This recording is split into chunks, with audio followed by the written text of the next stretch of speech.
දෙවියන් වහන්සේ සොයනවා මනුෂ්‍යයා. දෙවියන් වහන්සේ සොයනවා මනුෂ්‍යයා. දවසේ බලන්න දෙවියන් කොටස අපැලුවා මේ පළවෙනි දිනවල දවසේ දෙවෙනි දවස් බලන්න දෙවියන් වහන්සේ සොයනවා මනුෂ්‍යයා බැලුවා. මනුෂ්‍යයා යම් දේවල් සොයනවා මනුෂ්‍යයාට අවශ්‍යතාවය අනුකූලව. මනුෂ්‍යයා සොයනවා යම් දේවල් මනුෂ්‍යයාගේ අවශ්‍යතාවය අනුව.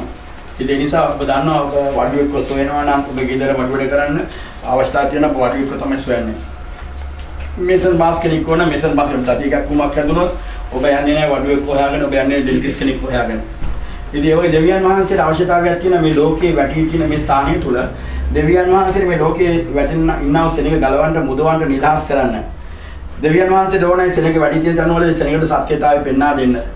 ඒ නිසා දෙවියන් වහන්සේ අර බැලුවා උන්වහන්සේගේ වචනය උන්වහන්සේ කොහොමද අපේ ජීවිතේ බලාපොරොත්තු වෙන්නේ කියන දේ. ඒ නිසා අපි තේරුම් ගන්න ඕන අපි ස්වාමීන් වහන්සේගේ ඉදිරියේ අපි මොකක්ද අපි කළ යුත්තේ? ස්වාමීන් වහන්සේ මොකක්ද අපේ ජීවිතයෙන් බලාපොරොත්තු වෙන්නේ කියන දේ. අපි බලන්න යනවා ඉසිකේල් 22:30.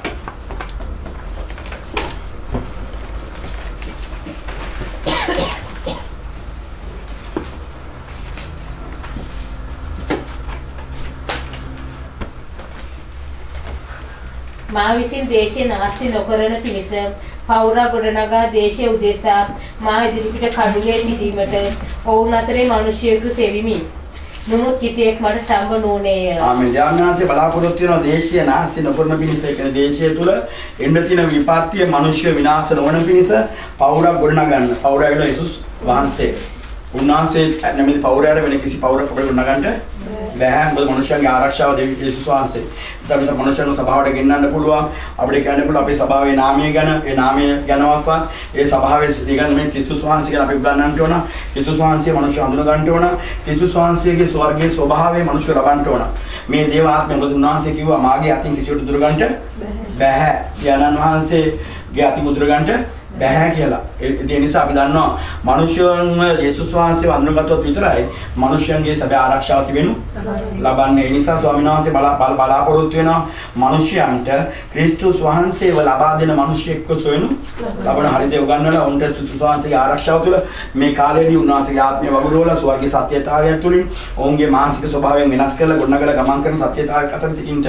ඉතින් මේ පෞර ගොඩනගලා කඩුල්ලේ සිටීමේ මිනිසෙක් සෙව කඩුල්ල කියන්නේ උඩ නැගලා ඒ බලකොටුවේ තියෙන මේ කැරක්ටර්ස් කැදින ස්ථානවල ඉඳලා මිනිස්සෙක් දෙවියන් වහන්සේගේ වැඩේ කරන. ඒ කියන්නේ පවුරුනේ ඉඳගෙන කියන්න මේක කරන්න එපා, මේක වැරදි, මේ දේ කරන්න එපා කියන දේ. ඒ නිසා තමයි පළමුව මට පවුරක් හදාගත්ත යුතුයි. මගේ සැබෑ ආරක්ෂකයාණෝ දෙවියන් වහන්සේ යුතුයි.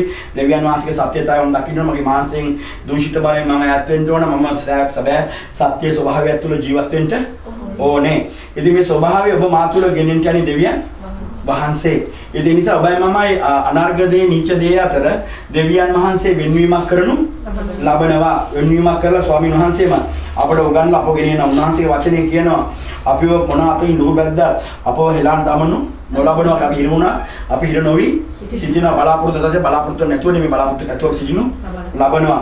මේ හැම දෙයක් තුළ යේසුස් වහන්සේගේ ජීවත් වීම අපේ මානසික ප්‍රකාශ වෙන පිණිස යේසුස් වහන්සේ අප නිතරම මරණයට පාවා දෙනු ලබනවා. නිතරම යේසුස් වහන්සේ මරණයට පාවා දෙන්නේ අපේ මානසික තියෙන නීච අඳුරු අන්ධකාර හැඟීම් අපි සැබෑ ලෙස යේසුස් වහන්සේගේ ස්වර්ගීය සත්‍යතාවය තුළින් ශුද්ධාත්මයන් වහන්සේගේ කරුණාව තුළ අපේ මානසික හැඟීම් සහ තෘෂ්ණාව යනගහලා පහ කරනු ලබනවා. යේසුස් වහන්සේ උන්වහන්සේ මෙල්කිසෙදෙක්ගේ පිළිවෙල අනුව උත්තම පූජකේ මමත් ඔබත් මෙල්කිසෙදෙක්ගේ පිළිවෙල අනුව අපි වෙලා පූජකයෝ. ඒ මෙල්කිසෙදෙක් කියන්නේ ශුද්ධාත්මයන් වහන්සේ ශුද්ධවන් වහන්සේ කරනකොටගෙන මේ ස්වර්ගීය රහසත් තුළින් ඒ පවිත්‍රතාවය තුළින් දෙවියන් වහන්සේලා සේවය කරේ පවිත්‍රතාවය ඇති වෙන්නේ කල්වාරි කුරුසේ පූජාව තුළ. මේ කල්වාරි කුරුසේ පූජාව තුළ ඔබයි මමයි අපේ මානසික නීච හැඟීම් සහ තෘෂ්ණාව යනගාලා පහ කරලා උදේ දවල් රැ ස්වාමීන් වහන්සේලා අපේ ශරීරයේ දවන පූජාවක් මෙන් පූජා කරමින් ඒ පූජාව අපේ අයුක්තිය අසාධාරණ වේදනා විඳින හැම ස්ථානයක් තුළ අපි හඳුනා ගන්න තිබෙනවා ස්වාමීන් වහන්සේ තුළ අපගේ තියෙන මානසික දූෂිත භාවයන්. ඒ නිසා මේ හැමදේම ස්වාමීන් වහන්සේගේ යාඥාව තුළ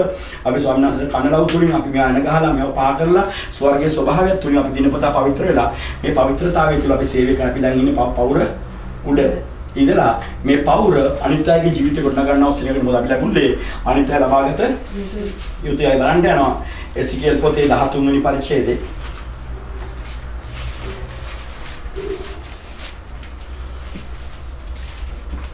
13 අපි එක බලන්න යනවා. තවද ස්වාමින් වහන්සේගේ වචනය මා වෙතට පැමිණ කියනුයේ මනුෂ්‍ය පුත්‍රය අනාගත වාක්‍ය කියනා වූ ඊශ්‍රායලී අනාගත වක්තුරු වරුන්ට විරුද්ධව නුඹ අනාගත වාක්‍ය කියමි. තමන්ගේම සිතින් උපදවා අනාගත වාක්‍ය කියන්නන්ට මෙසේ කියාපන්න. ස්වාමින් වහන්සේගේ වචනය අසා පල්ලා. ස්වාමීන් දෙවියන් වහන්සේ මෙසේ කියනසේක.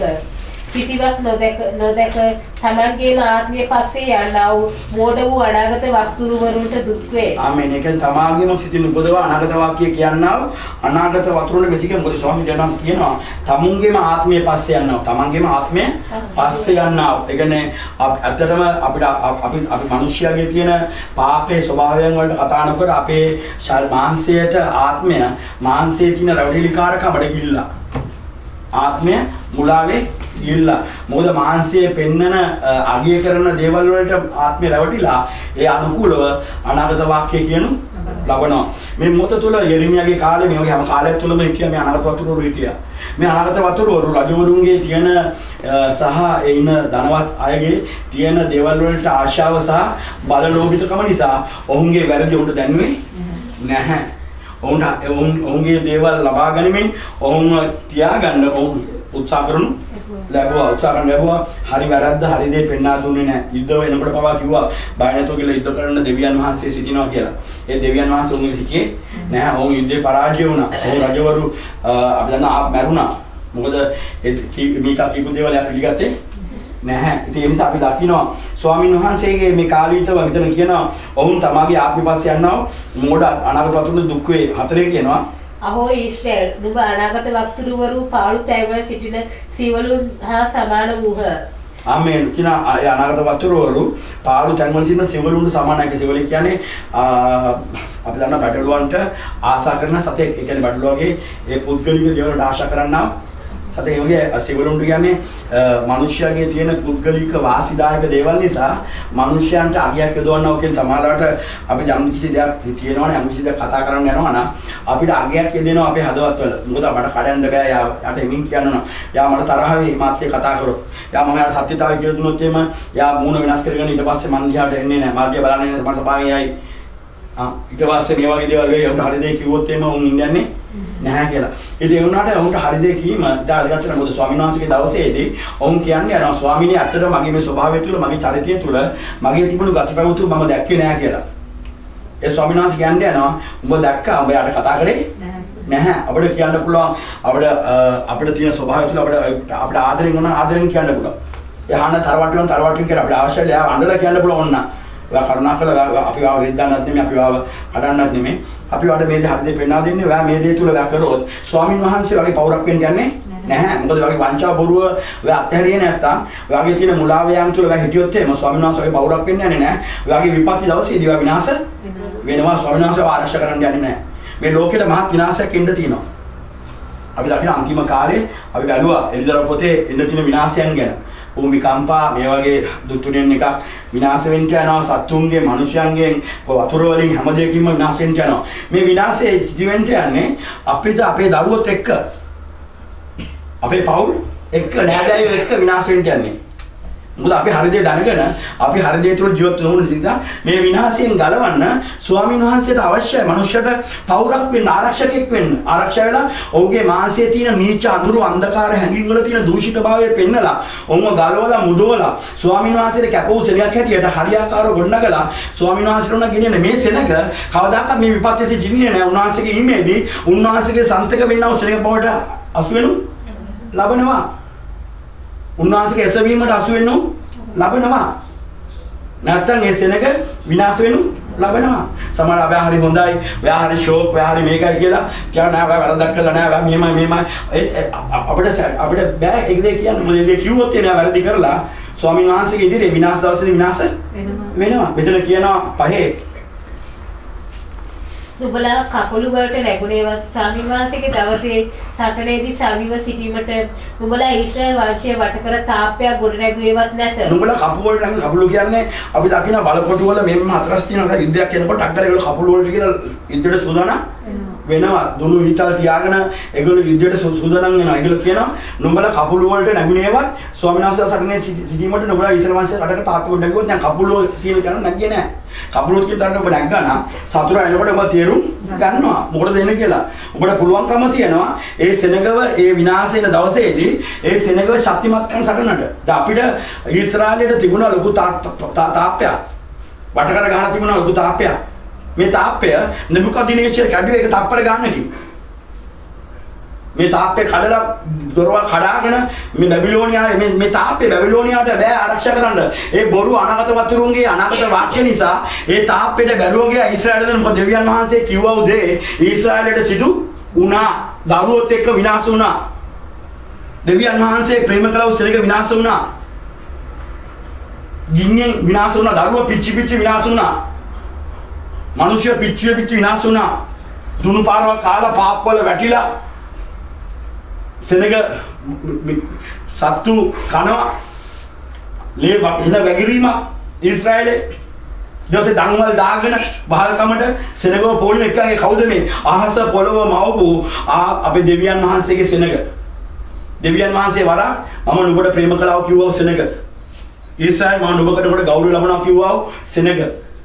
ස්වාමීන් වහන්සේ බහල්කමට ගෙන ගියා. අයියේ අනාගත වතුරුන්ගේ බොරු අනාගත වාක්‍ය නිසා. මොකද ඔවුන්ගේ තියෙන දූෂිතභාවය ඔවුන්ට දැක්ුවේ නැහැ. ඒ නිසා දෙවියන් වහන්සේට බැලුව ගියා ඔවුන්ව සුරක්ෂිත කරනු ලබන්ට.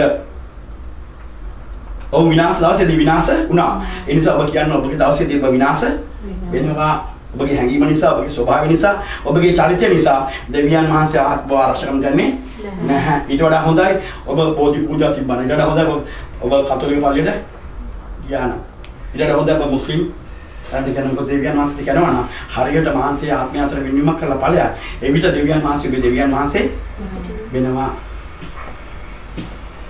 මොකද අපි කියන්න බයයි මේ දේවල්. මොකද සෙනග අඩු වුණොත් එහෙම සබාව අඩු වෙන එක නෙමෙයි වැදගත්කම තියෙන්නේ. සෙනගට හරි දෙයක් කියන්න ඕන නැත්නම් එලේ දෙවියන් වහන්සේ ආය කරනු ලබනවා. බයිබලයේ කියන නුඹලා කපුරුන් නැගුණා ස්වාමීන් වහන්සේගේ දවස් අතර සවියෝ සිටීමේ ඉස්සල් වංශය වලට තාප්පේ නැගුවත් නැහැ. දැන් තාප්පේ පඩකල උඩ මොකද ඔවුන්ගේ ශක්තිය බලය දෙවියන් වහන්සේලා නැදල් ඊශ්‍රායල් සෙනගට කතා කරලා දෙවියන් වහන්සේලා හෙසකියාගේ කාලේ හොෂියාගේ කාලේ කොහොමද දෙවියන් වහන්සේ විතර මුළු සිතින් සෙනගව හරවලා පූජකයන්ව හරවලා පවිත්‍ර කරලා ඔවුන් කොහොමද ස්ථිරව හිටියේ ඒ මොහොත තුල දෙවියන් වහන්සේගේ කාලය තුල ඉසිගාට විරුද්ධව සිරියාවේ රජුරුව ආවම යුද්ධ කරන්න කවුද යුද්ධ කරේ දෙවියන් වහන්සේ එක හෙල්ලක් ඒ කඩුවක් එසෙව්වේ නැහැ. දෙවියන් වහන්සේ 1,25,000කට සෙනග උන්වහන්සේ පහුවෙන්ද උදේ බලනකොට දූතියා පාර ගාලා ඔක්කොම මැරලා ඉන්නවා. ඇයි දෙවියන් වහන්සේ උන්ගේ බලකොටුවත් උන්ගේ ශක්තිය උන්ගේ පවුරු ඔන්නේ අතගන්න නගුත් කතා කිව්වා. ඒතේ පවුරු නෙමෙයි ආරක්ෂාවේ දෙවියන් වහන්සේගේ උන්වහන්සේ යුද්ධයට අස්වැන්වත් කඩුවක්වත් බලවන්තයන්වත් උන්වහන්සේ ප්‍රසන්න නැහැ.